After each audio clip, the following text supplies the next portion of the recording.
Bon retour, les accros à Shadow. Dans le dernier épisode, notre assassin préféré a vidé une maison et une famille entière, sans laisser la moindre preuve derrière lui. Cet épisode, c'est une avalanche de nouveaux boss, de nouveaux ennemis, de nouveaux objets, et de nouveaux idiots convaincus d'être le personnage principal. Alors prenez un snack, installez-vous confortablement, parce que ça commence maintenant, reprenons là où on s'était arrêté. On ouvre l'épisode sur des coups de feu et des hurlements. Puis quelqu'un, dehors, crie devant la salle privée, « Appelez la police. Il se passe quelque chose là-dedans. » Et d'un coup, tout le couloir se fige. Kai devient sérieux.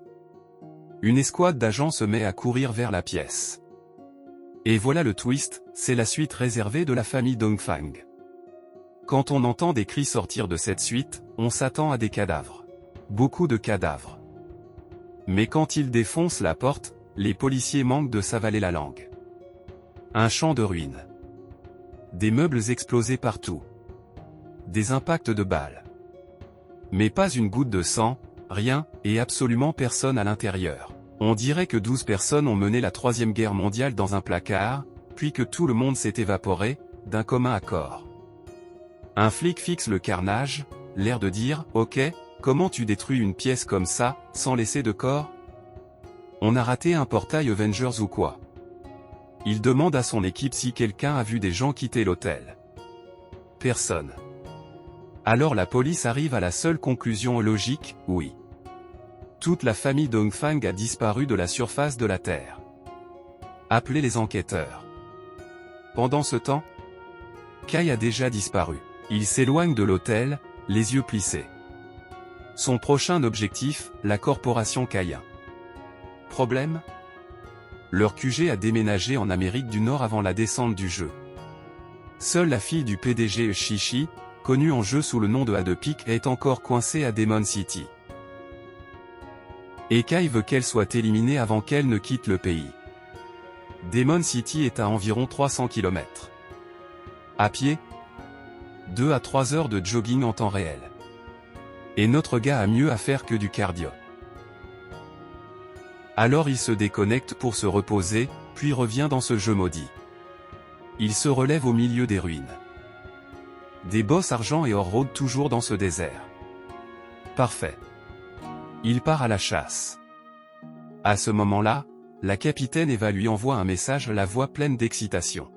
Ils ont trouvé quelque chose d'énorme. L'entrée d'un tombeau. Mais il y a un souci, un esprit rancunier de rang hors le garde. Ils ne peuvent pas le battre. Kai lève un sourcil et demande comment ils ont trouvé un tombeau, au juste. Eva soupire, très dramatique, puis explique, ils évitaient de petits monstres sur le chemin du retour vers Village Cendre. Et quelqu'un s'est rendu compte que Grande Prune avait disparu. Après avoir cherché, ils ont compris qu'elle était tombée dans un gouffre gigantesque. Bah, en fait, le gouffre est un tombeau. Le chat d'équipe ne marchait pas à l'intérieur. On a sauté après elle, et on a trouvé un boss hors niveau 12 qui nous poursuivait. On s'en est sorti de justesse, avec notre âme en prime. Elle envoie à Kai les coordonnées exactes. Le tombeau est près des ruines de Village Cendre. Kai ne peut pas s'empêcher de rire doucement. Grande Prune, son porte-bonheur vivant, découvre des ruines juste en posant le pied au mauvais endroit ? Évidemment. Évidemment que ça tombe sur elle. Il remercie la capitaine et promet, si je trouve un truc que je n'utilise pas, je te le vends. Quel adorable homme d'affaires. Kai suit les coordonnées jusqu'à un énorme puits de pierre. Il s'arrête. Sérieusement, comment cette fille est tombée là-dedans par accident ? Ce truc fait la taille d'une piscine. Mais peu importe. Il saute sans hésiter. Notification du système, vous avez pénétré dans le tombeau du ressentiment. Communication longue portée désactivée. Classique. Il traverse un couloir de pierre étroit, et le monstre se révèle. Une créature énorme, difforme.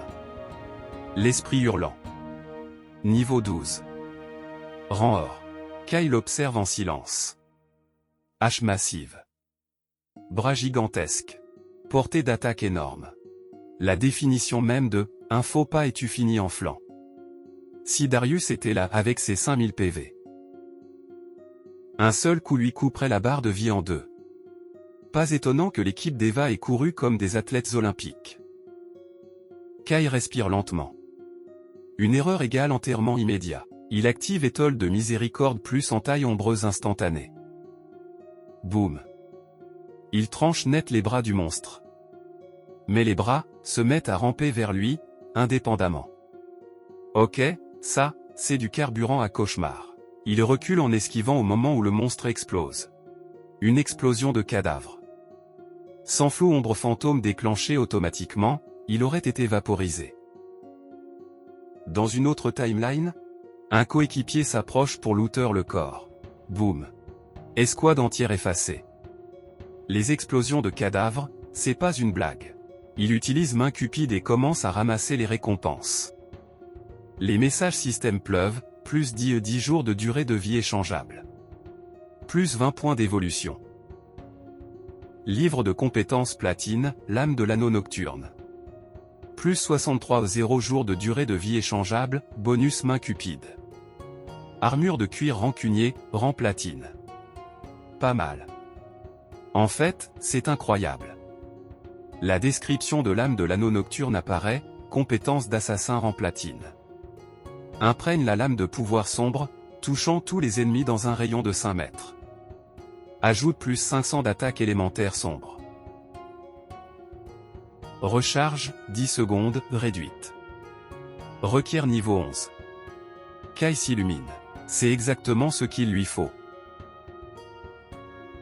Classe Shadow égale grosse stat esprit grosse câline magique. Les attaques élémentaires tapent plus fort que le physique. Il vérifie ses attributs, force, 9, constitution, 9, agilité, 24. Esprit, 15. Pas mal. Mais le futur, c'est les dégâts élémentaires. Il dépense 6 points d'évolution pour faire évoluer la compétence, platine émeraude diamant épique. Le rayon passe à 12 mètres. L'attaque élémentaire sombre grimpe à 1300 plus. Magnifique, murmure-t-il. Entaille ombreuse instantanée reste meilleure sur une cible unique, mais pour nettoyer une foule, c'est divin. Les stats de l'armure de cuir rancunier brillent, plus 55 défense physique. Plus 45 résistance à tous les éléments. Plus 42 blocage. Plus 777 PV. Plus 30 attaques de base après avoir été touché, effet ressentiment. Kai hausse les épaules. Le passif est bof, mais les défenses sont monstrueuses. Il est temps de remplacer son vieux feu fantomatique niveau 5. Il récupère le reste du butin. Environ 20 objets en plus. Tout vendre égale 10 000 plus jours de durée de vie. Pas mal pour un petit run de donjon. Il continue plus loin. Peut-être qu'il y a une monture dans ce tombeau, une vraie.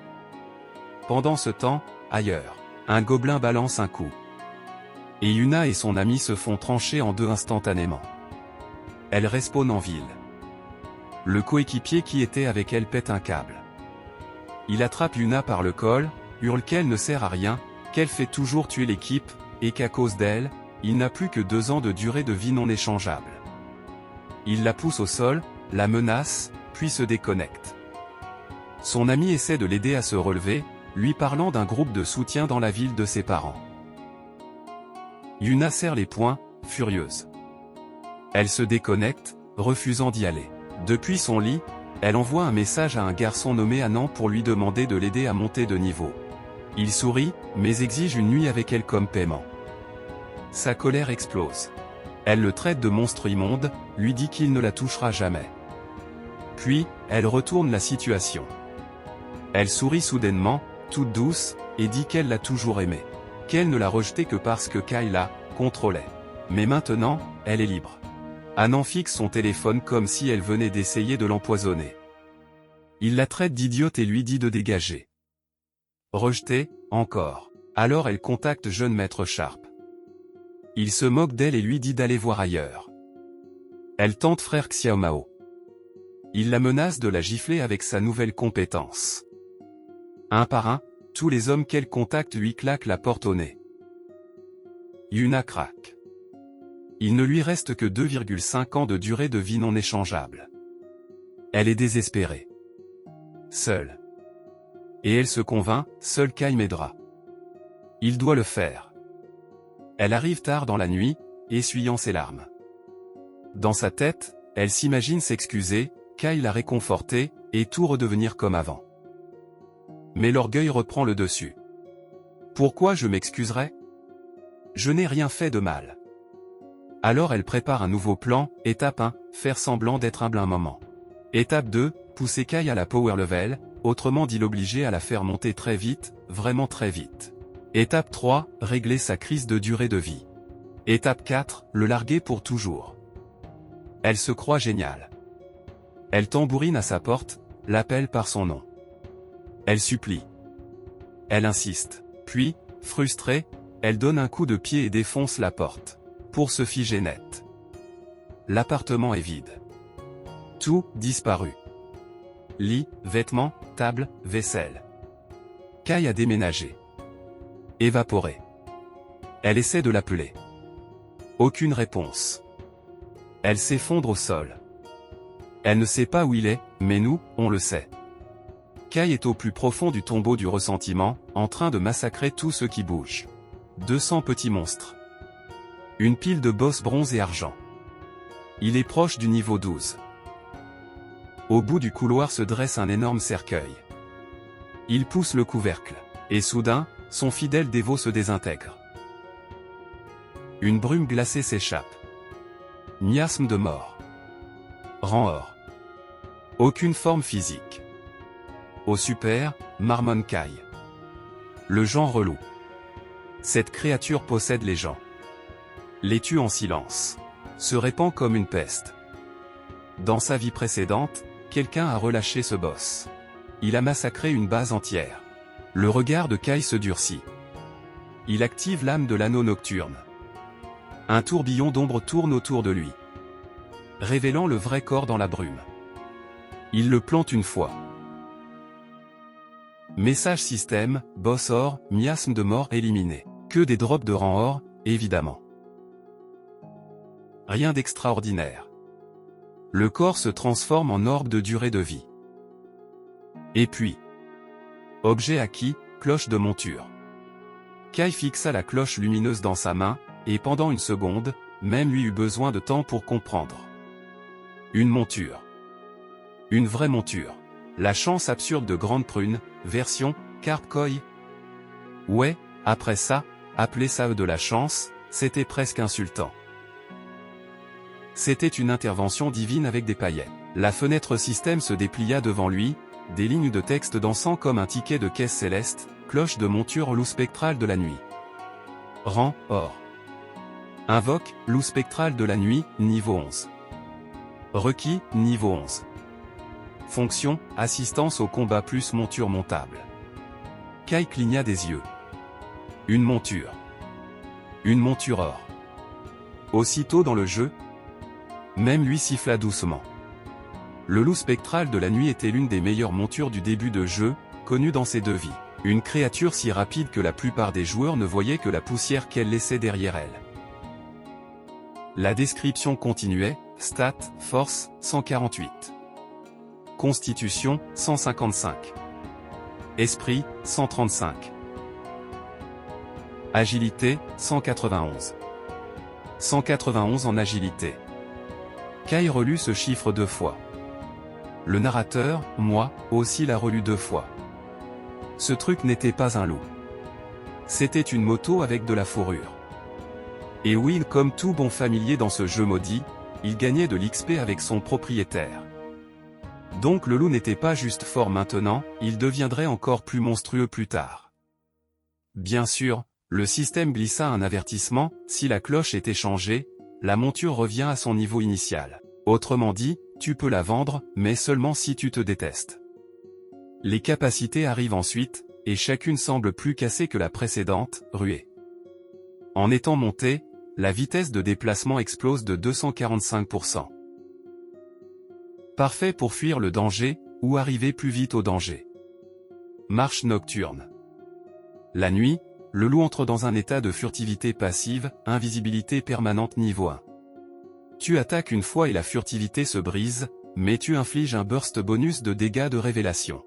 Puis ton loup fait « Attends, laisse-moi une minute » et repasse en furtivité après 60 secondes. Tranquille. Bon, cumule. Une attaque en saut à triple frappe. 3 coups, chacun avec plus 267 de dégâts physiques bonus. En gros, oh, tu pensais que j'avais fini de mordre? Je corrige ça. Recharge, 12 secondes. Hurlement du loup. Un vrai buff d'équipe. Plus 35 attaques. Plus 35 défense physique. Plus 35 résistance à tous les éléments. Durée, 180 secondes. Recharge, 600 secondes. Donc oui. Ce n'était pas une monture. C'était un soutien, un DPS, un moteur de furtivité, et un sprinter olympique. Kai lâche une expiration satisfaite. Une monture et un familier de combat, et en plus, elle a la furtivité? Il pouvait presque sentir le ciel reconnaître son grain et dire « Ok. Ça va. Tu as gagné ». La nuit était déjà tombée sur les ruines, et Kai enfourcha le loup spectral de la nuit. Un vent glacial passa entre les bâtiments brisés quand le loup fit son premier pas, et disparut. Pas au sens figuré et littéralement. Marche nocturne venait de s'activer. Kai ricana et se pencha en avant, tandis que le loup partait en ruée. La vitesse était délirante, transformant les rues éclatées en traînées de pierres grises. Son plan était simple, atteindre le niveau 15. Farmer assez de durée de vie. Extraire la monture de façon permanente. Puis se déconnecter et régler l'autre Kai et Chichi dans le monde réel. Aucun loose end. Il passa devant la silhouette gigantesque du Colisée de Jianghe, une structure circulaire massive qui s'étendait à l'horizon comme une arène antique construite par des géants. Il s'en souvenait bien, 3 niveaux. 2 en sous-sol. Des couloirs sans fin. Des monstres serrés plus forts que des fans à un concert de boys band. Parfait pour monter de niveau. Le loup spectral de la nuit bondit sans effort et grimpa le mur comme si c'était une balade du dimanche. Des dizaines de monstres se tournèrent vers eux, confus. Imagine être un monstre de nuit, et voir un assassin lumineux sur un loup furtif débarquer du ciel. Voilà leur réalité. Le regard de Kai se durcit. Il utilise entaille ombreuse instantanée, et le massacre commence. Des lames de ténèbres découpent les monstres comme un blender dans une salade de fruits. Ailleurs dans les ruines, la capitaine Eva abat son épée sur un monstre, et son corps éclate en particules de durée de vie. Elle souffle enfin. Moreau, fils d'un gros ponte, a applaudi de façon théâtrale. Capitaine, vos dégâts sont incroyables. Comme prévu de la légendaire épéiste dragon. Il avait ce sourire satisfait qui disait « Remarque-moi, sans paix ». Il ajoute, en posant comme un héros, « Vous êtes clairement la femme que j'ai choisie ». Eva ne cache même pas sa fatigue. Ce boss n'était que niveau 8, et on s'est battu 10 minutes. Shadow a tué un boss platine tout seul. Comment? Moreau bombe le torse. Bah, Shadow, c'est juste un rat furtif qui pique les boss pendant une demi-journée. Ce genre de joueur ne sera jamais vraiment grand. Monsieur. On détecte un coping légendaire. Il continue, fier et sûr de lui comme seuls les hommes délusionnels savent l'être, et puis, c'est une chance que la capitaine Eva n'ait pas de soutien puissant. Avec mon statut, la mettre sous contrôle sera facile. Eva lève un sourcil. Oh. Alors toi, archer médiocre, tu devrais être encore meilleur pour piquer les boss lentement, non? Il recule, choqué. Non-sens. Je suis un homme droit. Je ne tomberai jamais aussi bas. Puis il se penche, baisse la voix comme s'il révélait un secret interdit. J'ai entendu dire que Shadow est un tueur de sang-froid dans la vraie vie. Un caractère horrible. Mais ne vous inquiétez pas, je connais un chasseur de la police métropolitaine avec un anti-furtivité niveau 3. On doit juste découvrir l'identité de Shadow et le forcer à travailler pour nous. Il hoche la tête avec l'assurance d'un homme qui n'a jamais rencontré les conséquences. Si on ne le contrôle pas, d'autres incidents comme Somfei Elia arriveront. J'en ai marre de nettoyer ces dégâts. Darius et Eva échangent un regard, puis éclatent de rire. Nettoyer ses dégâts. Tu crois qu'il a demandé de l'aide? tu n'as vraiment rien compris. Ils expliquent, Shadow ne dépendait pas d'eux. Eux dépendaient de lui. Nettoyer après lui, c'était la façon de gagner sa coopération. Il lui rappelle, premier kill solo d'un boss or. Premier kill solo d'un boss platine. 2 records mondiaux. Le visage de Moro se tord comme une tomate pourrie. Ce n'est qu'un assassin fragile. Si mon anti-furtivité était plus élevée, je lui passerais dessus. Bien sûr. Et moi je peux soulever un dragon au développé couché si quelqu'un y croit assez fort. Il pointe Eva de manière dramatique, un jour, je ruinerai sa réputation et je le capturerai. Et ce jour-là, tu t'agenouilleras devant moi et tu supplieras qu'on te pardonne. Darius l'interrompt. Le boss a drop quoi, déjà, capitaine? Eva énumère, un équipement de prêtre rang or. Un équipement argent. Un livre de compétences argent. Puis elle touche son menton. Shadow nous vend des objets or et platine tout le temps. Combien de boss a-t-il tué? Ou, est-ce qu'il ouvre des coffres en boucle? Darius devient sérieux. Je m'inquiète. Et si Shadow était derrière le massacre de la famille Dongfang? Eva ne bronche pas, si c'était lui, je le soutiendrais quand même. Darius cligne des yeux, confus. Elle sourit. La vraie question c'est, qui ne soutiendrait pas Shadow? À ce moment, un subalterne annonce une arène devant un rempli de cadavres de monstres. Ils arrivent au Colisée. Le sol scintille de cristaux de durée de vie. Des centaines de créatures mortes jonchent l'endroit. L'arène entière a été effacée. Moro avale sa salive bruyamment.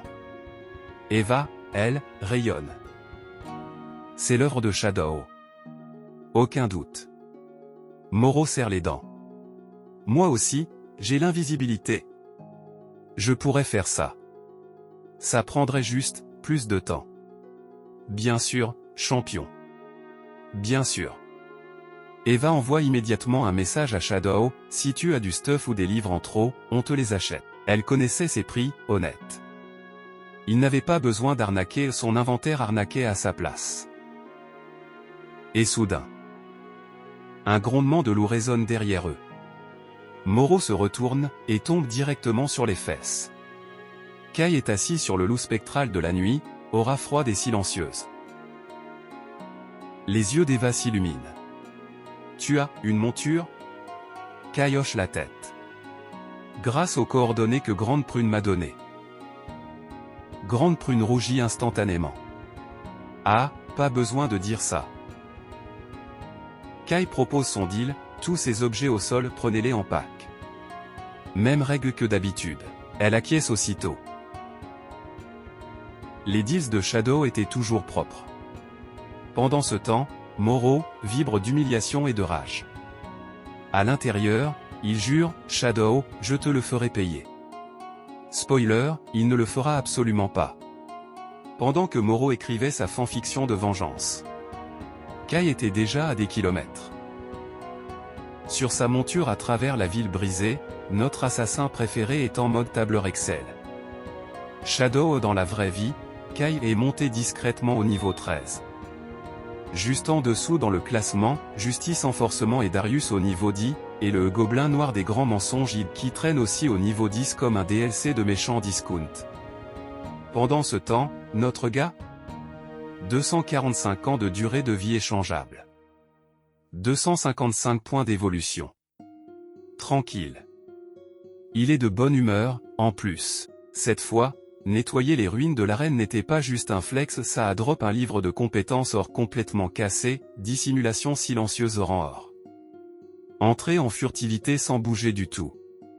Tant que tu ne marches pas et que tu n'attaques pas, tu restes parfaitement invisible. Le premier coup depuis cet état inflige plus 300 dégâts de pénétration de détection. Recharge, 120 secondes. Requis, niveau 13. Autrement dit, si je ne bouge pas, je deviens un bug du système. Kai voit immédiatement le potentiel de ça l'utilisation, tu prends ça dans le monde réel, tu combines avec l'invincibilité du jeu, et tu ne te caches plus. Tu disparais littéralement de la réalité, comme si tu avais fait Alt F4 sur l'existence. Donc il fait ce que ferait n'importe quel citoyen responsable, il le pousse direct jusqu'à épique. 11 points d'évolution partent en fumée, et le livre grimpe, or platine émeraude diamant épique. Maintenant, les chiffres, premier coup en sortant de furtivité, plus 800 dégâts de pénétration au lieu de 300. Recharge réduite de 120 secondes 60 secondes. Donc oui, une minute de recharge pour devenir un sniper fantôme. Équilibré. Kai ne s'arrête pas là. Il passe en mode note de patch sur son build. Première victime sur la liste, Dard empoisonné. Il y balance 34 points d'évolution, le passe aussi en épique. La compétence grimpe émeraude diamant épique, et les stats changent, portée max, 20 mètres. Dégâts à l'impact, 4 cents. Applique poison, inflige 100% de son attaque par seconde pendant 5 secondes. Pas de multiplicateur de faiblesse. Le dot ne se cumule pas, parce que même Dieu doit le nerf quelque part. Ensuite, il balance 200 points d'évolution dans son vrai monstre, la compétence d'exécution qu'on appelle étole de miséricorde. Celle-ci monte jusqu'à mythique. Le bonus de dégâts sur point faible grimpe à plus 3 cents%. Le multiplicateur de dégâts de faiblesse double. Reste niveau 5, mais l'effet actif devient un délit, applique tranche-gorge. Inflige 200% de l'attaque en dégâts par seconde pendant 3 secondes. Recharge réduite à 15 secondes, ce qui, avec ses réductions de recharge, devient en pratique environ 9,7 secondes. Les compétences mythiques, c'est juste de la triche à ce stade. À moins que ce soit un boss spécial, chaque hit qu'il place est pratiquement un CRIT sur point faible. Kai sort un collier et décide qu'il est temps d'upgrader son style aussi. C'est le pendentif du trompeur, accessoire d'assassin en platine, plus 45 attaques physiques. Plus 20 force. Plus 20 constitution. Requiert niveau 13. Effet unique, plus un niveau de furtivité. En combinant ça avec ses compétences et ses passifs, Kai réalise, là, mon niveau de furtivité est 4. À ce stade, les compétences de détection sont juste des décorations d'interface. Et ce n'est pas tout. Il porte toujours le voile de Shadow ou une cape d'assassin rang or, plus 5 constitution. Plus 5 esprit. Plus 32% taux d'esquive. Avec ses passifs et son équipement, son taux total d'esquive atteint 83% d'évasion. Donc oui. Les ennemis ont officiellement 17% de chance de jouer au jeu. À ce moment-là, quelque chose explose au loin. Kai ralentit le loup et se tourne. Dans les ruines, une silhouette se traîne lentement dans le champ de vision, un grand boss enveloppé de chaînes, les bras ligotés par des liens d'acier qui finissent en lames énormes. Chaque pas résonne comme une guillotine. Non-système, cintre d'acier. Première pensée de Kai. Qui a été assez idiot pour faire apparaître Cécédia? Les souvenirs de sa vie précédente reviennent. La dernière fois qu'elle est apparue dans les ruines de Jianghe, plus de 1000 joueurs ont tenté de la faire tomber. Au final, plus de 4000 morts.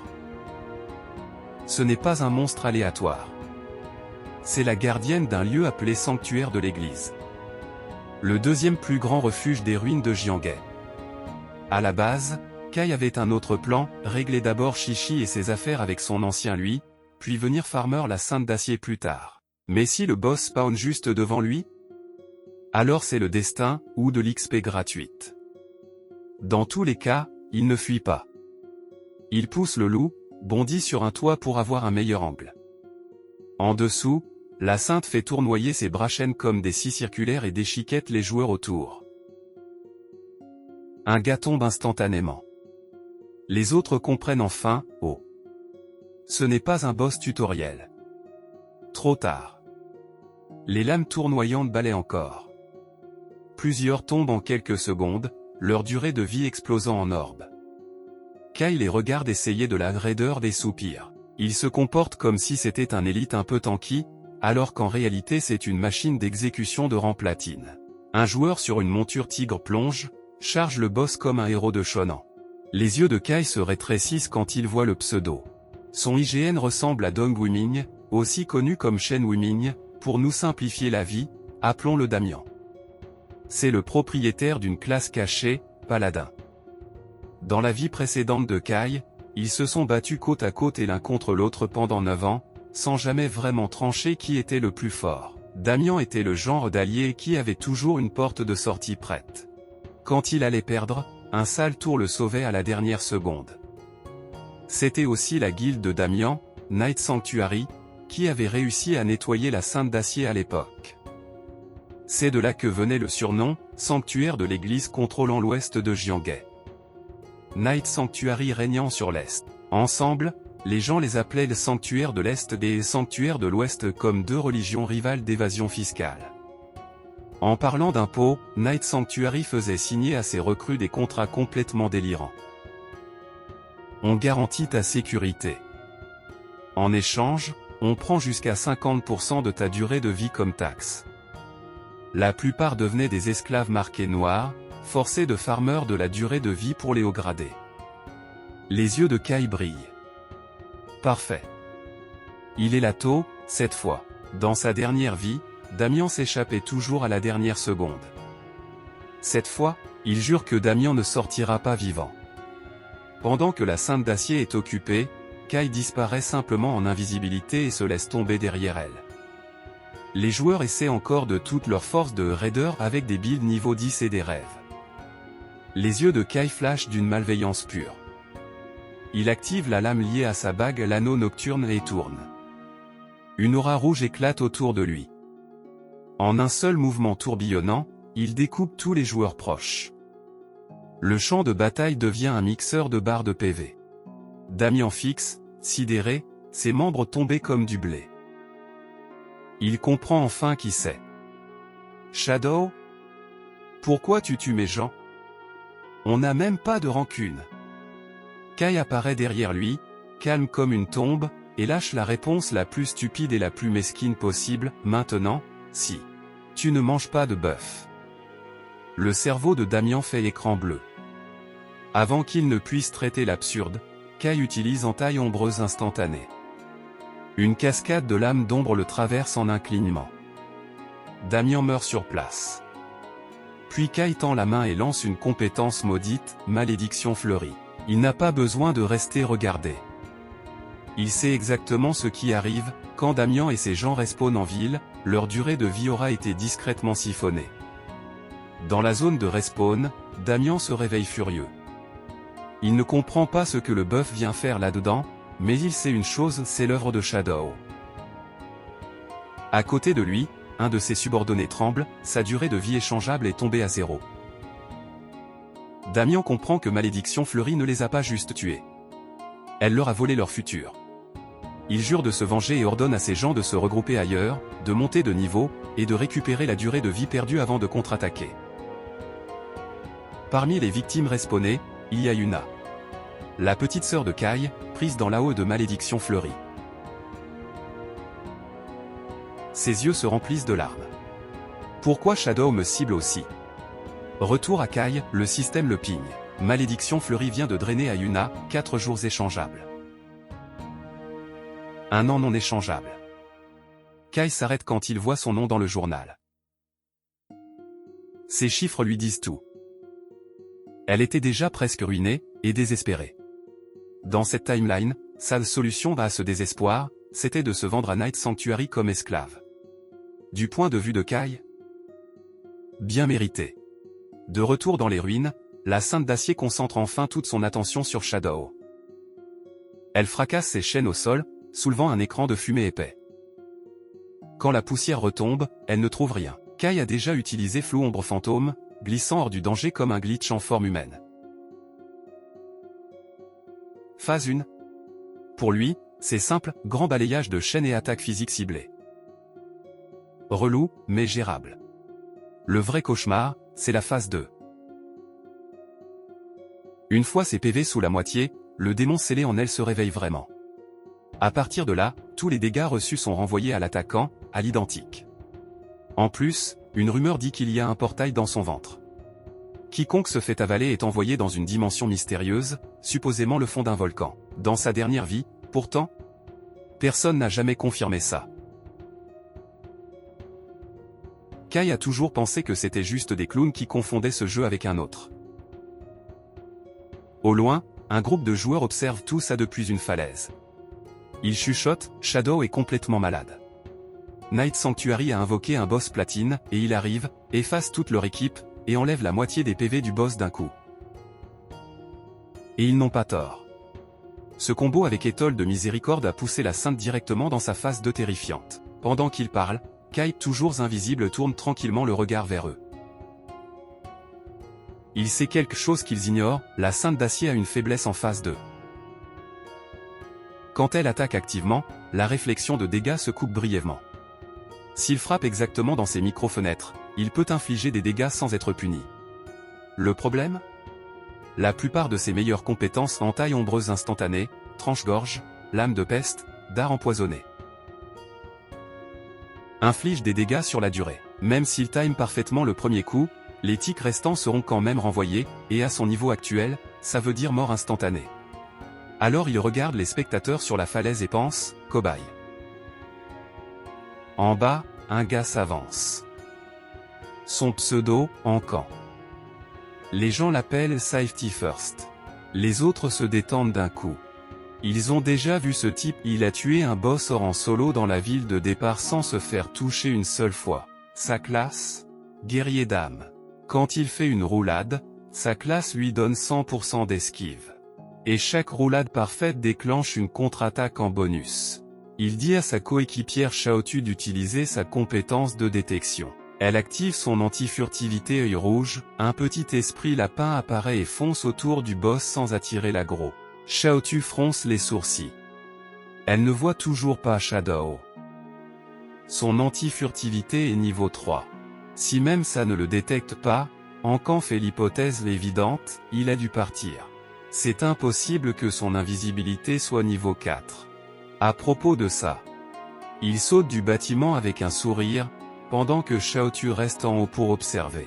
La sainte d'acier verrouille Encan. Ses lames chaînes fusent et il glisse au sol, roule juste en dessous. Esquive parfaite. 0 dégâts. Elle fait apparaître d'énormes bras d'énergie et tente de l'écraser. Il roule encore, lui glissant dessous comme de l'eau. À chaque esquive, les spectateurs voient des éclairs de lumière tailler le corps du boss. Ils sont perdus au début. Puis Shaotu explique, chaque esquive réussie déclenche la mécanique spéciale du guerrier d'âme. Une contre-attaque automatique qui inflige des dégâts à chaque roulade. Donc chaque fois qu'Encan survit en roulant, il grignote les PV du boss. C'est le fantasme ultime du joueur de Soul, tout esquiver. Faire des dégâts en esquivant. Se sentir moralement supérieur à tous ceux qui utilisent un bouclier. Ses fans commencent à l'encenser, regarde ce timing. Il ne devient jamais gourmand pour un coup de plus. Sa discipline est parfaite. Shaotu sourit et ajoute, l'esquive, c'est juste la base. C'est son attaque qui tue vraiment les boss. Si une roulade proc le passif d'esquive, son attaque suivante ignore 50% de la défense du boss. Enfin, il décide que c'est le moment de briller. De l'énergie bleue explose autour de lui quand il se lance pour son... Il frappe dans un combo rapide et fluide. Un swing se dédouble en 3 images rémanentes qui entaillent profondément le boss. La barre de PV chute sous un tiers. La falaise explose en applaudissements. Encan tourne le dos à la sainte d'acier, souriant comme le MVP d'une finale sport. Et puis, plusieurs ombres de lame apparaissent de nulle part et le traversent. Il prend plus de 34 000 dégâts en une seule fois. Et meurt avant même d'avoir fini de se retourner. Silence. Ses fans sont choqués. Il avait tout esquivé, ils en sont sûrs. Alors pourquoi est-il mort d'un coup? Pourquoi les PV du boss n'ont-ils pas baissé avec ce dernier hit? Ils avaient clairement vu la vie fondre avant. Quelque chose cloche et ils n'ont aucune idée de quoi. Pas loin, Kai reste calme dans l'ombre, regardant les orbes de durée de vie flotter là où Encan est tombé. Il le remercie intérieurement. Pendant que Safety First faisait son show et forçait le boss à enchaîner la plupart de ses attaques, Kai attaquait dans ses minuscules fenêtres sans réflexion, grignotant en sécurité. Au moment où le gros combo d'Encan touche, Kai avait déjà descendu la sainte à un tiers. Autrement dit, les compétences d'Encan étaient vraiment puissantes. Mais sa classe est maudite contre ce boss. Quand il roule, il ne peut pas attaquer. Quand il attaque, il se prend la réflexion. Les esquives parfaites, c'est génial, sauf quand le boss est littéralement un sort géant de retour à l'envoyeur. La Sainte d'Acier commence à se tourner vers l'église au loin. L'expression de Kai se durcit. Il connaît ce pattern, quand ses PV sont trop bas, elle tente de retourner au sanctuaire de l'église. Si elle rentre, elle se régénère entièrement et tout ce travail ne servira à rien. Les autres joueurs sont trop traumatisés pour retourner au combat. Sans elle en train d'attaquer, la réflexion ne se coupe pas. Personne ne veut être le prochain cobaye. Alors Kai s'avance. C'est le moment de devenir sérieux. Notre gars laisse tomber l'invisibilité juste devant elle. Les joueurs au loin se raidissent. Pour eux, Ankan était un streamer flashy. Mais Shadow? C'est une catastrophe naturelle sur pattes. Et comprendre que toutes ces entailles venaient de lui, pas du guerrier d'âme, c'est dérangeant. Xiaotu n'en croit pas ses yeux. Son anti-furtivité niveau 3 n'a même pas vu un frémissement. Ça veut dire que sa furtivité est au moins niveau 4, ce qui colle parfaitement avec ce que Kai avait calculé grâce à son pendentif et ses compétences. Un spectateur jette un coup d'œil aux orbes de durée de vie là où Ankan est mort. Il bave presque. C'est une énorme quantité de durée de vie, juste posée là. Il commence déjà à imaginer comment la voler. Kai l'ignore et active un atout défensif, bouclier de lumière noire. Une lumière dorée l'enveloppe, formant 10 couches protectrices. Chaque couche peut bloquer une instance de dégâts. La Sainte d'Acier se reconcentre enfin sur lui, ses bras chaînes redevenant des lames rasoirs. Elle fonce. C'est l'ouverture qu'il attendait. Il charge avec entaille ombreuse instantanée, lâchant une rafale de coups. Chaque hit grignote des PV pendant que la réflexion est coupée. Mais dès que son attaque se termine, le renvoi revient. Quand le combo finit, 3 couches du bouclier de lumière noire se brisent. Il en reste 7. Puis elle change de tactique. De l'énergie se rassemble dans son abdomen, et elle saute. Elle crache des flammes violettes vers le bas comme un lance-flamme vivant. Kai recule, mais les tics de dégâts sont absurdes. Son taux d'esquive dépasse 80%, et malgré ça, les pulsations rapides détruisent les 7 couches restantes en quelques secondes. S'il avait hésité une fraction de seconde de plus, il serait devenu une trace carbonisée sur le sol. Pendant qu'il se repositionne, le voleur trop gourmand tente sa chance vers le loot d'Ankan. Grosse erreur. Un dard empoisonné siffle dans l'air et se plante au milieu de son front. Morte instantanée. Kai ne dit pas grand-chose, mais le message est limpide, ce loot, il est à moi. Le système spam les notifications, de Safety First, Ankan, plus 612 jours échangeables. Plus 67 ans non échangeables. D'une autre victime surnommée avec humour Clean and Fit, Malédiction Fleurie absorbe, plus 355 jours échangeables. Plus 20 ans non échangeables. Kai est sincèrement impressionné.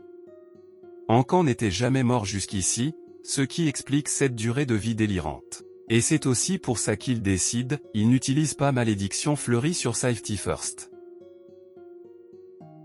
Il veut voir ce que ce type deviendra plus tard. La Sainte d'Acier rugit, ses chaînes fouettant l'air dans tous les sens. Kai reste calme. À partir de là, c'est un grain lent, appâter ses attaques. Se placer juste hors de portée. La frapper dans ses micro-fenêtres de vulnérabilité. Répéter. Peu efficace. Très sûr. Xiaotu continue d'observer d'en haut, complètement sous le choc. Elle comprend enfin, Shadow n'est pas juste chanceux. Il est méthodique, cruel, et absurdement surpuissant. Après avoir dansé prudemment autour de ses attaques, Kai décide que c'est le moment de finir. Il se rapproche. Les lames claquent. Il déchire son corps dans une séquence brutale et propre, la découpant en morceaux. Le système retentit, vous avez tué Sainte d'Acier. Plus 48 000 expériences. Plus 120 points d'évolution. Plus clé du sanctuaire de l'église, refuge. Les autres joueurs restent bouche bée. Il l'a fait. Kill solo d'un boss rang platine. Et c'est exactement pour ça qu'il est numéro 1 du classement mondial. Kai utilise main cupide pour ramasser le butin. Drop principal, une armure de cuir d'assassin rang émeraude. Don perçant de flamme noire, armure de cuir, émeraude. Plus 95 défense physique. Plus 120 résistance à tous les éléments. Plus 77 réduction de dégâts. Plus 77 constitution. Passif, don de flamme noire. Chaque coup, reçu ou infligé, applique une charge de flamme noire, max 5. Chaque charge réduit la défense et la résistance élémentaire de la cible de 7%. Effet plus faible contre les boss émeraude et au-dessus. Une seule pièce d'armure avec plus de défense que des sets entiers dont les autres rêvent. Et elle ramollit activement les ennemis pour lui. Il obtient aussi une nouvelle compétence émeraude, instinct d'assassin. Permet de sentir partiellement les contours des unités invisibles. Accorde plus 2 niveaux d'anti-furtivité. Évidemment, il l'améliore. Il dépense 33 points d'évolution, émeraude diamant épique légendaire. Maintenant, le bonus d'anti-furtivité passe de plus 2 à plus 5. Effet légendaire, améliore fortement la perception des points faibles. Accorde plus 50% au modificateur de dégâts critiques. Ajoute ça au passif d'étole de miséricorde, et on obtient, multiplicateur total de CRIT points faibles, plus 350%. À ce stade, Kai peut te planter sur ton point faible les yeux fermés en pensant au dîner. Il lui reste encore 97 points d'évolution, et la prochaine cible est évidente, Flou ombre fantôme. Il lui donne 80 points, le monte aussi en légendaire. L'évasion passive passe de 75% à 85%. À chaque fois que l'évasion se déclenche, il gagne une immunité totale à cette instance de dégâts. Tant qu'esquive. Plutôt, la réalité décide parfois de ne pas le toucher. Au moment où il termine ses upgrades, des visages familiers arrivent, la capitaine Eva, Darius, et l'escouade officielle. Eva lui fait signe joyeusement et demande si le boss a drop quelque chose de bien. Kai la fixe, légèrement perdue par son ton détendu. Elle avoue qu'elle n'avait pas regardé le classement plus tôt et qu'elle est choquée, Shadow est passé niveau 13 en une seule nuit. Darius grogne que leur équipe a grain non-stop et qu'ils ne sont même pas à mi-chemin du niveau 11. La vitesse de Shadow est juste, irréelle.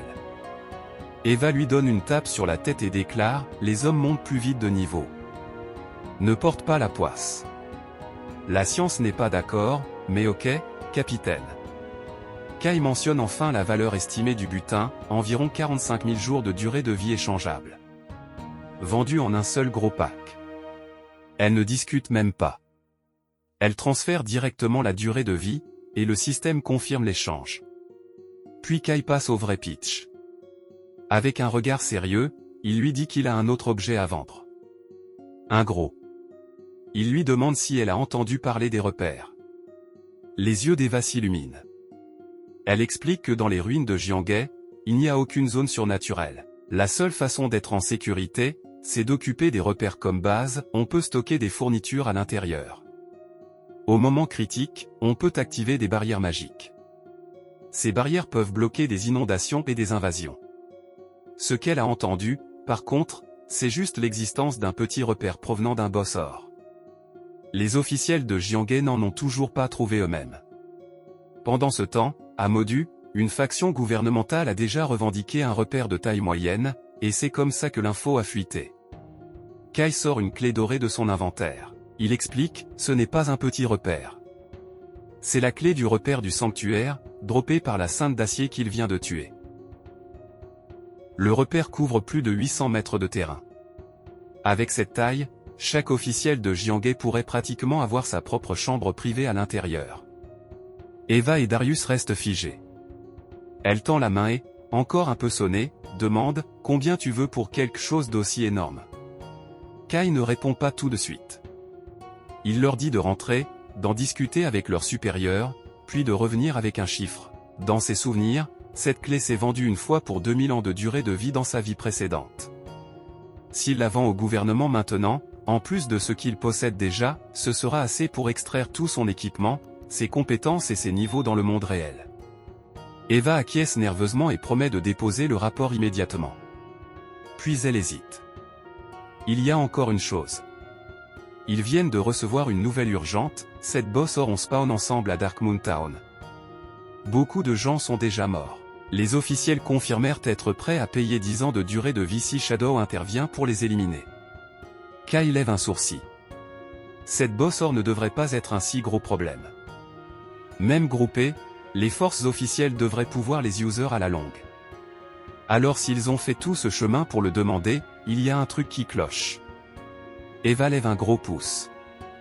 Elle confirme, ils ont réussi à isoler et tuer un des boss. Mais il est revenu à la vie, et à ce moment-là, les stats des 7 boss ont soudainement explosé, effaçant instantanément toute son escouade. Ça déclenche un souvenir. Kai se rappelle un type spécial de groupe d'ennemis, des boss liés qui se ressuscitent entre eux et s'amplifient. Il se demande si ce ne sont pas juste des boss, mais des marionnettes créées par une ardoise maudite. Une des ardoises des dieux anciens. Si c'est vrai, ce n'est pas un truc qu'il peut ignorer. Il dit à Eva de lui envoyer les coordonnées. Elle lui souhaite bonne chance. Du point de vue de Kai, elle est même étonnamment correcte, le butin de cette boss-or vaudrait déjà 40 à 50 ans de durée de vie. En plus, elle offre 10 ans supplémentaires en récompense. Ce n'est pas une arnaque. C'est un investissement. Notre gars sourit faiblement. Ardoise des dieux anciens ou pas, quoi que ce soit qu'il attende à Darkmoon Town, ça va rencontrer le vrai numéro 1 du classement. Et l'épisode se termine exactement là, Kai chevauchant les ruines comme s'il possédait les notes de patch, un boss platine à terre, une clé de repère valant des royaumes dans la poche, et Darkmoon Town hurlant au loin. Parce qu'apparemment, le jeu l'a regardé et a dit, cette boss hors d'un coup ? Bien sûr. Pourquoi pas ? Alors ouais, au prochain épisode. Soit on regarde un massacre en chaîne de boss, soit on assiste à la première fois où ce monde essaie de mordre Shadow en retour. Si vous avez aimé le chaos d'aujourd'hui, faites le rituel, et explosez le bouton like comme Kai explose les points faibles propres, rapides, et sans respect.